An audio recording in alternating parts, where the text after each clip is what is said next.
Enqere bazarên sebze û mêweyan li gorî demsala payîzê xwe nû da amade dike. Gelek sebze û mêwe li dertînin Enqerê. Berhemên keskatiyê pêşî li bazara navendî tê komkirin û dûra jî di nav bazarên Enqerê da tên belavkirin. Li gorî firoşvanên bazarê sezona keskatiyê û fêkiyan dest pê kiriye. Ew dema qise dikin dibêjin hinek bihabe jî lê dîsa kiryarê wan têra xwe heye. Kurtuluş Yolcu bi xwe di bazarê da firotina sebze û mêweyan dike. Ew dema behsa rewşa xwe dike dibê her roj kiryarê wan zêde dibe. Halde esnafım.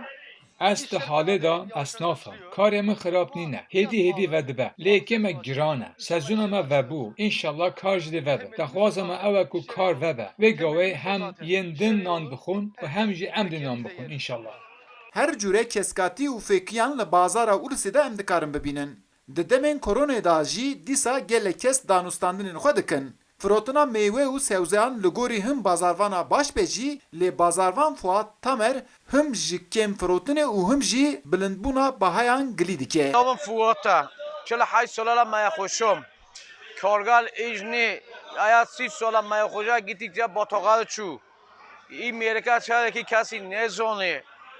ایما کرمانجی نبر کرمانجگل دیدیوی اینگل دیدیوی کالا نرمال bazen tembel icni kira ödemiş nekin.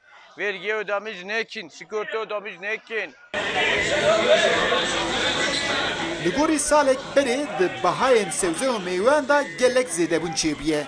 Hin keskatî û fêkî bûye du qat. Kesên bikir jî bahayên sebze û mêweyan gelek giran dibînin. Lê dîsa jî dikirin. Salih Konmaz, ew dibe ez hemû bazarê geriyam. Lê her tiştek gelek bahaye. Vallahi pazar pahalı ya. Bi xwedê bazar gelek bihaye. Sedema wê ez nizanim lê wê heftiyê bihaye. Mesela di heftiya dî 4 kilo sevêk me 10 lîra dikirin, wê heftiyê 2 kilo bûye 10 lîra. Di bazarên Enqerê da cur bi cur fêkî û keskatî hene. Jivana yên ku herî bal dikişinin yê tropikalin. Lê li ber bahayê giran pirên mişteriyan bes temaşe dikin û diçin. Lê hin mişterî bi bihabe jî dîsa dikirin. Eyüp Demir, Deng Amerika, Enqere.